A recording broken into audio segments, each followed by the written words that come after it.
तर मुळात अशा प्रकारचा कुठल्याही सांस्कृतिक दहशतवाद कोणी तयार करण्याचा प्रयत्न करू नये. या दहशतवादाला चोख प्रत्युत्तर देईल. हा दहशतवाद आम्ही अजिबात मान्य करणार नाही. अशा प्रकारे पब्लिक प्रॉपर्टीवर किंवा जो लोकांचा रस्ता आहे त्याच्यावर मनमानी करण्याचा अधिकार कोणाला नाही. धर्माच्या बाबतीत तुमचा धर्म काही सांगत असेल, धर्म जो आहे तो प्रत्येकाचा चार भिंतीत असावा. मग तो जैन धर्म असेल, हिंदू धर्म असेल, मुस्लिम धर्म असेल.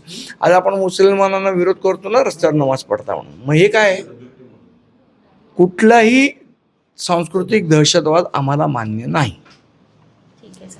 जर तुम्ही या प्रकरणात काय प्रकरण म्हणजे तुमचा पॉइंट ऑफ व्ह्यू काय आहे ह्या प्रकरणात? सांगितलं ना मी आता तुम्हाला. आणि जर तुम्हाला कारवाई करायचं असं चान्स भेटलं तर तुम्ही काय कारवाई नाही, मुळात ही कारवाई महानगरपालिका आणि संबंधित अधिकाऱ्यांनी केली पाहिजे. मला वॉर्ड ऑफिसर बनवा, मी दाखवतो कारवाई करून काय आहे ते.